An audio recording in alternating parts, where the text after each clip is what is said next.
ეო, როგორ ხართ? კეთილი იყოს თქვენი მობრძანება She Loves the Gloves YouTube არხზე. ჩემი სახელი არის დუდი, მე ვარ MMA ჟურნალისტი და ბლოგი She Loves the Gloves ავტორი. და სიმართლე გითხრათ, არც კი ვიცი დღევანდელი ლაივი როგორ უნდა დავიწყო. დავიწყებ იმით, რომ უბრალოდ კიდევ ერთხელ მოგესალმებით ეკო ჩემბერის ციხესიმაგრიდან, სადაც დღეს რამენაირად ვეცდები შევაჯამო UFC 317. ილია თოფურია UFC-ს მსუბუქი ჩემპიონი გახდა. თუ ვინმე ჯერ არ იცის, ჩარლზ ოლივეირა დაუნოკაუტა პირველივე რაუნდში 2 წუთსა და ნახევარზე, თუ რაღაც ეგრე 2 წუთსა და 27 წამზე. და ამ შედეგში ჩემთვის პირადად და ალბათ თქვენთვისაც თითქოს მოულოდნელი არაფერი იყო, ხომ? ასე თუ ისე 45 წუთიანი პრევიუ ჩავწერე ამ ბრძოლაზე და ხაზი გავუსვი მილიონჯერ იმას, რომ ის კოეფიციენტები, რაც არსებობს, ხო, ანუ ის რომ ილია 4-1-ზე არის ფავორიტი ჩარლსთან, კონკრეტულ რაღაცეებით არის განპირობებული. ეგ ხო არ იყო ისეთი შემთხვევა, როდესაც არ გვესმის, ანუ ანდერდოგი რატომ არის ამ ფავორიტი, რატომ არის ეს ადამიანი. ყველაფერი მოხდა ისე, როგორც ველოდით, თითქოს ყველამ ყველაფერი იცოდა და მაინც ერთია, როდესაც იცი და გჯერა ამის. და მეორე, როგორც აღმოჩნდა, არის ის, რომ ამის ასრულებას რეალობაში ხედავ. ცოცხალ რეჟიმში ფაქტობრივად რა. და უცებ რაღაც მომენტში, ანუ გაჩაქუჩებს იმის რეალიზაცია, რომ რა შეესწარი და რამდენად ისტორიული მომენტია და რამდენად მონუმენტალური არის ის მიღწევა, რაც ამ ბიჭმა დღეს, ანუ საკუთარ არსენალში ჩაიწერა, ეგრე ვთქვათ, ხო? და უცებ, ანუ ცალკე ის არის, რომ ყველა სიტყვა გეკარგება და მეორე, უბრალოდ, ანუ ეს ემოციები, ანუ არც კი იცი საცა იყო, არ ვიცი, მე ყოველ შემთხვევაში ეგრე ვარ და რაღაც მომენტებში, ანუ დილის ეთერში უბრალოდ ვცდილობდი, რომ არა მეტირა რა და ბღავილი არ დამეწყო კამერაზე, იმიტომ რომ რავი, მე მაგ მიმებს რა გადაურჩება, ხო? მაგრამ ის, რაც ამ ბიჭმა დღეს ჩაიდინა, სასწაულია. ნამდვილად სასწაულია. ამიტომ გილოცავთ და ეხლა გადავიდეთ უშუალოდ ბრძოლაზე. UFC 317 ბრძოლების საერთაშორისო კვირაულებისადმი მიძღვნილი ღონისძიება, რომელიც თავისთავად უკვე ძალიან დიდი ივენთი იყო, ხომ? იმიტომ რომ ვიცით, რომ მნიშვნელოვანია UFC მას ძალიან დიდი ყურადღებით ექცევა, ეგრე ვთქვათ, უდგება და შესაბამისად უკვე იმის ფაქტი, რომ ამ ხელა ღონისძიების ჰედლაინერი იყო ქართველი, ძალიან ბევრზე მეტყველებდა. ასეთ ღონისძიებაზე არ ჩანიშნავენ უბრალოდ ვიღაცას, ხო? ცხადია, თუ გამოუვალი მდგომარეობა, ბევრი რამ შეიძლება მოხდეს, მაგრამ ეგ ხო ეგრე არ იყო, ხო? ანუ დასაწყისიდან ეგ ბრძოლა იყო ჩანიშნული და ამაში შემთხვევითი არაფერი იყო. ჩარლზ ოლივეირაც და ილია თოფურია ამ ბრძოლაში ძალიან დიდი ისეთი ინერციით მიდიოდნენ ორგანიზაციისგან და ზოგადად ფანებისგანაც, ხო? ჩარლზი ძალიან საყვარელი და ბევრ ადამიანს უყვარს, დიდი ფან ბაზა აქვს და მგონია, რომ თითქოს ჩუმი ვარსკვლავია რა ამ თვალსაზრისით, მაგრამ რეალურად ძალიან ბევრი გულშემატკივარი ყავს. ძალიან ლამაზი ისტორია აქვს და ილიაც არის ფანტასტიკური და ილიაზე ნუ რაღა უნდა გასწავლოთ, ხო? ჩემზე უკეთაც იცით ყველაფერი. რომ დიდი ვარსკვლავია, თუნდაც ევროპაში, ესპანეთში უდიდესი ვარსკვლავია, საქართველოშიც არის. და ნუ მოკლედ, ანუ არაფერი არ იყო შემთხვევითი იმაში, რომ ზუსტად ამ ორი ადამიანის დაპირისპირება დაინახეს საუკეთესო ვარიანტად იმისთვის, რომ ეს ბრძოლების საერთაშორისო კვირაულის კულმინაცია ამით დასრულდეს. ერთი წამით, რომ წარმოვიდგინოთ ჩვენი თავი ილია თოფურიას ადგილზე, ხომ? ახალი წონის კატეგორიაში ადიხარ. ზედა წონაში, ეგეც უკვე გამოწვევა. ჩხუბობ პირდაპირ ტიტულზე. ესეც გარკვეულ ნდობაზე საუბრობს შენს მიმართ ორგანიზაციის მხრიდან, ხო? ეს ნდობა უნდა გაამართლო. და პლუს კიდევ ის, რაც უკვე ვთქვი, ანუ ისეთი უსახიფათოესი მეტოქე ყავს ჩარლზ ოლივეირას სახით და კიდე ნუ ეს ბრძოლების საერთაშორისო კვირაულის ამბავი გემატება და არაფერი ეტყობოდა. აბსოლუტურად არაფერი. ანუ ეს ადამიანი ალბათ ამისთვის არის დაბადებული, სხვა ახსნა უბრალოდ არ მაქვს. ანუ სხვა ახსნა არ შეიძლება არსებობდეს იმ ფაქტის, რომ აი ესეთი ღიმილ-ღიმილით შეგიძლია გამოხვიდე ოქტაგონზე და ის პერფორმანსი აჩუქო მაყურებელს, რომელიც ილია თოფურიამ გვაჩუქა. რაც თქვა, ყველაფერი გააკეთა, ხო? მაგიტომაც, ანუ როდესაც ილია საუბრობს, ბევრს მისი სიტყვები რაღაცნაირად ამ პარტავნობაში ან რაღაც ზედმეტ თავდაჯერებულობაში ეშლება. და მართლა ეშლება რა, იმიტომ რომ ეს ადამიანი რასაც ამბობს, ანუ არ ამბობს მოწმენდილ ცაზე, რაღაცები იცის, რაღაცები გააზრებული აქვს და ძალიან რეალისტურად უყურებს სიტუაციას, როგორც ჩანს და ისევ და ისევ რამდენჯერადაც ვინმეს მასში ეჭვი შეეპარება, ადამიანი გიმტკიცებს ამას საქმით. კი საუბრობს, მაგრამ რაც მთავარია, მერე საქმით ამყარებს ამ ყველაფერს ოქტაგონზე და ზუსტად ეს ვნახეთ რა. როგორც კი თქვა და რა ანალიზიც დადო, ამაში არაფერი არ იყო რაღაც ანუ მედიაზე და ჟურნალისტებთან რაღაც ანუ კამერაზე თამაში, ხო? არა, უბრალოდ თქვა, რომ სტილისტურად ანუ მოუხერხებელი ოპონენტი ვარ, აგრესიული არის ჩარლზ ოლივერა, წინ ივლის, წინ წამოიწევა და ნუ მოხდება ის, რაც მოხდება, რაც აქამდეც მომხდარა და ვიცი, რომ რისი შესაძლებლობა და რისი უნარიც გამაჩნია. ვიხილეთ ზუსტად ეგ. ერთი რაუნდიც არ გაგრძელდა ბრძოლა, ანუ რაუნდის ბოლომდეც ვერ გაგრძელდა, ხო? ნახევარი რაუნდი დასჭირდა იმისთვის, რომ ასულიყო ახალ ზონაში, ყოფილი ჩემპიონი დაემარცხებინა და აც უკვე მეორე ტიტული მოეპოვებინა და ქვემ სუბუქი წონის ჩემპიონი დაუმარცხებელი. 9 ბრძოლაში UFC-ში 28 წლის ასაკში ვინ მიაღწია მას? ვერავინ. ამაში შემთხვევითი არაფერი არ არის, იმიტომ რომ რაოდენ ადვილადაც არ უნდა გვეჩვენებოდეს ის, რასაც ილია თოფურია ოქტაგონზე აკეთებს, ერთი წამითაც ანუ არ შეგეშალოთ. ის, რასაც ეს ადამიანი აკეთებს, არის უპრეცედენტო. ეს არის ისტორიული. მართლა და ამას ანუ მაგიტომ კი არ გეუბნებით, რომ ქართველი ვარ და მე ამაყება, ეგ ცალკე ყველაფერი. უბრალოდ სუფთა სპორტული თვალსაზრისით, სუფთა სპორტული კუთხიდან ეგეთი რაღაც ცხოვრებაში არ გვინახავს. ასეთ ტრაექტორიაზე, ასეთი დომინაციით, ასეთ სტილში მოპოვებული ზედიზედ გამარჯვებები, ასეთ მეტოქეებთან. სასწაულია ხალხმა, სასწაული. 17 გამარჯვება ზედიზედ. ბოლო 3 მოგება ალექსანდრ ვოლკანოვსკისთან, მაქს ჰოლოუეისთან და ახლა უკვე ჩარლზ ოლივერასთან. შეიძლება 1-2 სიტყვა თქვათ იმაზეც, რომ ეს UFC-ის ისტორიაში ერთ-ერთი საუკეთესო მოგებათა სერია, ის 3 ბრძოლა ცალკე რო ავიღოთ, ხო? ეს 3 ცალკე გამარჯვება ერთ-ერთი საუკეთესო არის, რავი, შეიძლება ამაზე ჯონ ჯონსი არ დაგვეთანხმოს, ან ვინმე ასეთი რა, მაგრამ რეალურად უპრეცედენტოა, ძალიან რთულია იპოვო ისეთი ადამიანი UFC-ში, რომელსაც ზედიზედ 3 ასეთი მეტოქე ყავს დამარცხებული. ვინც არ უნდა იყოს და როგორი დიდი მებრძოლიც არ უნდა იყოს, ხო? აი GSP-ს ხო იცით, რომ GSP-ზე როგორც გიждები, ხო, მაგრამ GSP-ს ამის თქმას, ანუ GSP-ს ამის თქმა არ შეუძლია. დიმიტრიუს ჯონსონზე გიждები, ძალიან მიყვარს, მაგრამ დიმიტრიუს ჯონსონი ამას ვერ იტყვის. და ის, რასაც ილია აკეთებს, ეს არის წარმოუდგენელი რაღაც რა. უпростоრად წარმოუდგენელი არის ჩვენთვის.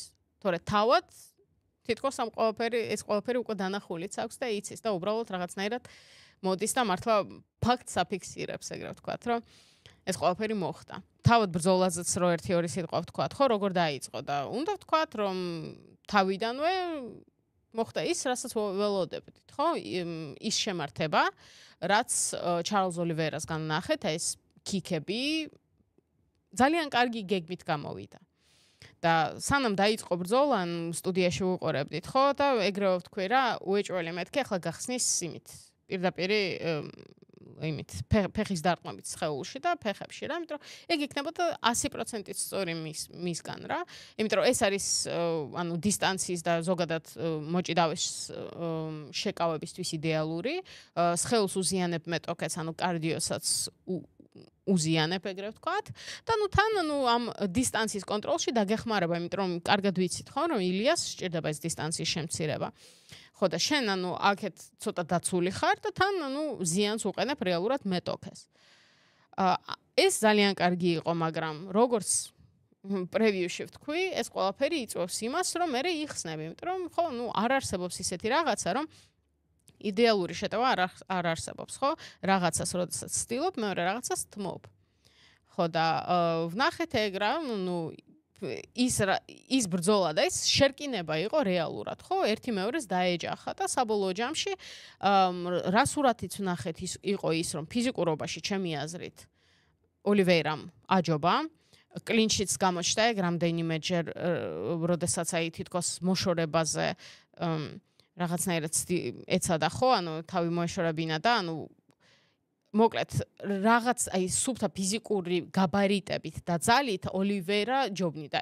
ეგ აშკარა იყო რა, ანუ თვალსაჩინო იყო ძალიან, მაგრამ საბოლოო ჯამში ამას არანაირი მნიშვნელობა არ ჰქონდა, იმიტომ რომ ძალა ფანტასტიკური ძალა აქვს ილია თოფურიას და ნუ ტექნიკა. ვნახეთ თუნდაც გრეპლინგში, როდესაც ჩარლზმა სცადა პარტერში გადაყვანა ბრძოლის მიწაზე ვინ აღმოჩნდა საბოლოო ჯამში? იმიტომ რომ ისევ და ისევ თვალები არ უნდა დახუჭონ არავინ ილია თოფურიას გრეპლინგზე. ანუ ეგეთი სრულყოფილი მებრძოლი დიდი ხანია. დიდი ხანი კი არა მგონია საერთოდ ოდესმე ყოლოდა UFC-ს, ხო? უძლიერესი სტრაიკინგი, ტექნიკური სტრაიკინგი, უდიდესი ძალა, მშვენიერი კარდიო, რომელიც უბრალოდ არ სჭირდება. და თან ის ბაზა გრეპლინგის ფანტასტიკური ტექნიკური ჯიუჯიტსუ თავის დაცვის თვალსაზრისითაც და შეტევის თვალსაზრისითაც. ზოგჯერ უყურებ, ხო, აი აბუდაბიშიც, ჯერ ვოლკანოვსკისთან, ხო, ანუ ვოლკანოვსკის დამარცხება ჩემთვის იყო რაღაცნაირად აი თითქოს წარმოუდგენელი მომენტში რა, ანუ ვაუ, არ მჯეროდა რომ ეგ მოხდა, ხო? მერე მოხდა იგივე ჰოლოვეისთან, თან ჰოლოვეისთან ბრძოლაზე იქვე ვიყავი, ხო? და ანუ იქვე რაღაცნაირად განვიცადა ეს ემოციები და ორმაგად დაუჯერებელი იყო ის თუ როგორ დაეცა მაქსი, ხო? აი ხო, ნუ ისევ და ისევ რაღაცნაირი მონუმენტალური მომენტები იქნება ამ ბრძოლებში. და დღესაც ჩარლზი, რომელიც ცხადია, ნუ არ იყო რაღაცნაირად მაინც დაუმარცხებელი და რაღაცნაირად ესეთ ძალას და სტიქიურ მოვლენას არ წარმოადგენდა, მაგრამ კარგად ვიაზრებდით ყველანი, ხო, რომ დიდი რისკი იყო, ხო? ანუ ყველაფერი დადო ფაქტობრივად მაგიდაზე ილიამ, ხო? ამ ტიტულიც დათმო, ავიდა წონაში, რამდენი რამ ილაპარაკა, ხო? როგორი თავდაჯერებული იყო რესტორანში აღნიშნავდა ერთი დღის წინ, ხო? ბრძოლამდე ერთი დღით ადრე რა. ანუ ამ ყველაფერსაც აქვს გავლენა და მნიშვნელობა და უცებ ანუ ასე კიდევ ერთი რაღაცნაირად მონუმენტალური მომენტი შეიქმნა მის საგაში, ეგრე ვთქვათ რა. და კიდევ ძალიან საინტერესო მომენტი არის ის თუ ანუ თავად ნოკაუტის, ხო? ძალიან ბევრი შედარება ამ დღეებში გავიგე კონორ მაკგრეგორთან, ზოგადად ილია რაც კარიერა დაიწყო თითქმის ეგრევე წამოვიდა ეს რაც შედარებები კონორთან, რომელიც თქვენს კარგად იცით, მე დიდად არ მიყვარს, როდესაც რომელიმე მებრძოლს, არ მხოლოდ ილიას, ნებისმიერ სხვა მებრძოლს, როდესაც კონორს ადარებენ, იმიტომ რომ მე მგონია, რომ ეს თითქოს ამ მებრძოლს აკნინებს, რა, იმიტომ რომ კონორი იყო, შექმნა თავისი რაღაც მემკვიდრეობა, შექმნა ისტორია, საკუთარი ისტორია დაწერა და ნუ ეხლა შეგვიძლია ცოტა გავცდეთ და ნუ გვერდზე გადავდოთ ეს და ამ მებრძოლებს იქნება ის ილია თოფური ან რომელიმე სხვა სათანადო ყურადღება მივაქციოთ, ეგრე ვთქვათ რა და მათი მიღწევები შევაფასოთ აი ამ უნიკალურ ჭრილში და რაკურსში რა. და ზოგადად მგონია ხო რომ ამ შედარებებში ერთიც რაღაცას კარგავს და მეორეც და რატომ მგონია არასწორი კონორთან შედარება?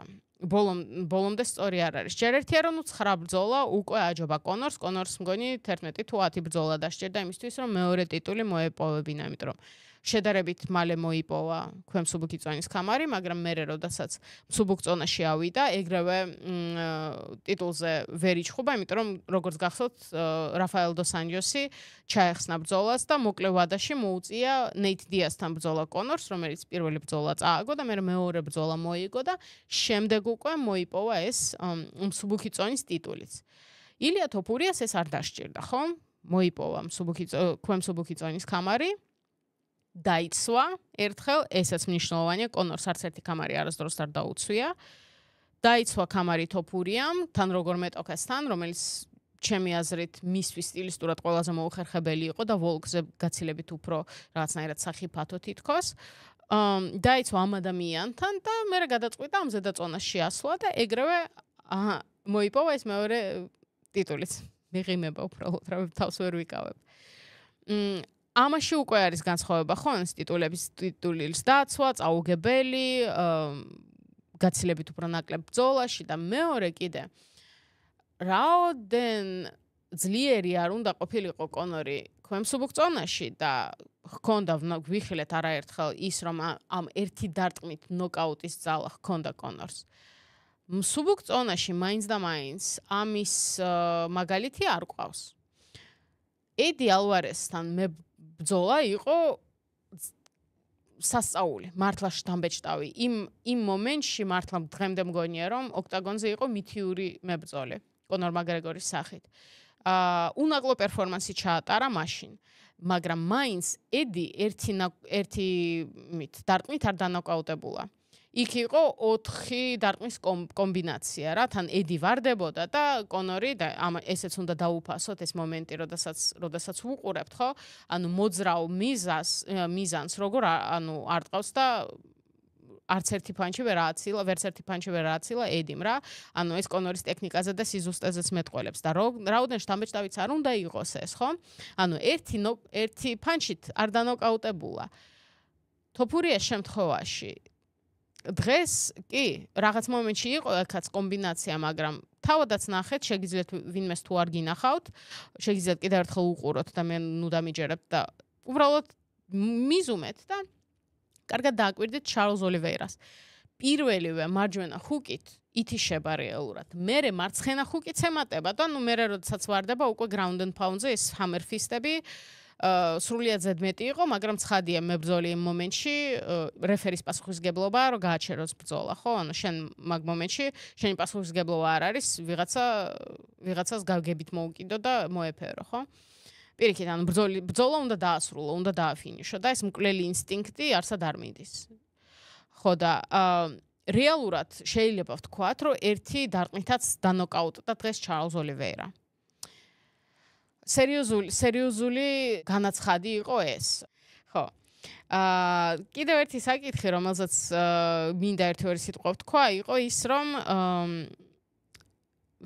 ზედიზედ 3 უმაგრესი მებრძოლი და ანუ MMA ფანების საყვარელი მებრძოლი დაამარცხა თოფურიამო და ვაიმე რას გვიშვება. რეალურად მე ამას ეგრე არ ვუყურებ. პირიქით, მე ცოტა შეიძლება სხვა, ანუ არაპოპულარული აზრის მატარებელი ვარ იმ თვალსაზრისით, რომ ჩემთვის თუნდაც ეს ვოლკანოვსკის დამარცხება, მაქს ჰოლოვეის დამარცხება და ეხლა უკვე ჩარლზ ოლივეირას დამარცხება, ანუ ძალიან დადებითი ფაქტორია. და ილიას ისტორიაში ზედიზედ 3 ასეთი მოგების ჩაწერა ძალიან მაგარია, ანუ 3 სხვადასხვა თავი, ერთი მეორეზე უკეთესი, ხო? და ზოგადად ხო, ანუ ლეგენდები როგორ ხდებიან, ლეგენდა გახდები, მას შემდეგ რაც ლეგენდებს დაამარცხებ. არაფერი არ აჩუმებს ამ სპორტში, აი შენს ჰეითერებს ისე როგორც ასეთი გამარჯვებები. იმიტომ რომ ზოგადად MMA ფანებს ძალიან მოკლე მეხსიერება აქვთ. სამწუხარო რეალობა, მაგრამ აი ეს მოგებები ძალიან კარგად დავარგდება. მე ამის მჯერა. ეხლაც უკვე როგორი შთამბეჭდავია და მგონი დროთა განმავლობაში კიდევ უკეთესი და უკეთესი გახდება და ილია რომ ამ საკუთარ ისტორიას ამ სახელების დახმარებით დაწერს, ჩემი აზრით გაცილებით უფრო დადებითია ვიდრე უარყოფითი რა. და თან ანუ ამ მებრძოლების ფანები თითქოს მერე ილიას ფანებიც ხდებიან, ხო? იმიტომ რომ მისი აღიარება უწევთ. უნდათ თუ არ უნდათ, სურთ თუ არ სურთ, ხო? ესეც ძალიან მაგარია, მართლა მაგარია, ძალიან მიხარია რომ იღბლიანია ეს ადამიანი. იღბლიანი რა თვალსაზრისით რა, რომ ასეთი მეტოქეები ყავს, რომ როგორც ვოლკანოვსკი, ასევე მაქსიც, ანუ და ეხლა ჩარლზიც პიროვნულადაც ძალიან მოსწონს და ზოგადად მგონი ყველას მოგწონს ძალიან ბევრი ჩვენგანის საყვარელი მებრძოლები არიან ესენი, ხო?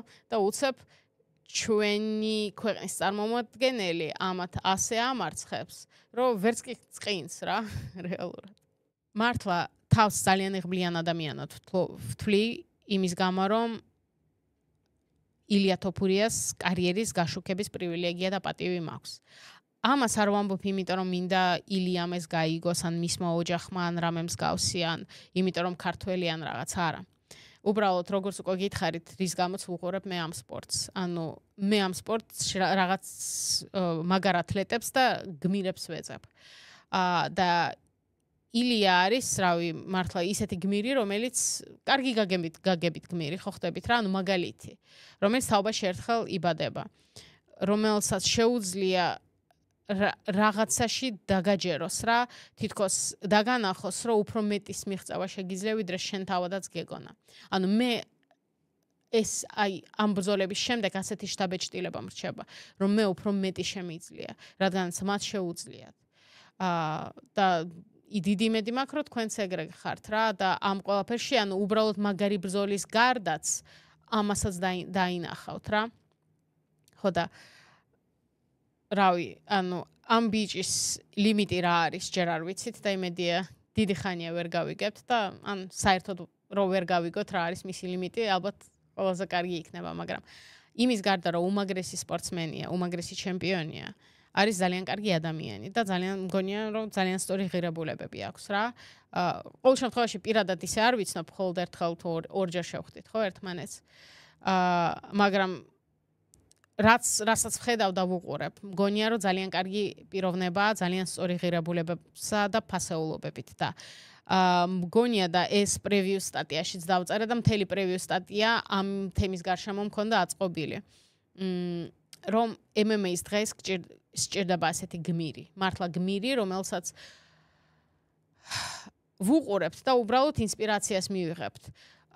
რომელზეც ნიუსების და სტატიების სათაურები, ხო, არ იქნება მიძღვნილი რაღაც დაპატიმრებას, რაღაც სკანდალებს და რაღაც ნეგატივს რა, იმიტომ რომ ბოლო დროს ამ სპორტის გაშუქება ცოტა რთულია რა, იმიტომ რომ ყველაფერი, ყოველი მეორე ამბავი არის ცუდი. ვიღაცა დააპატიმრეს, ვიღაც იქ რაღაც ჩაიდინა, ვიღაც სისულელე თქვა, ილაპარაკა, ვიღაცას ჰიტლერთან სათევზაოდ წასვლა უნდა, ანუ მოკლედ რა, რაღაც მომენტში, ანუ შენს ადამიანურ დონეზე იღლები ამ ყველაფრით, როდესაც ამ ყველაფრის, ანუ გაშუქება გიწევს რა.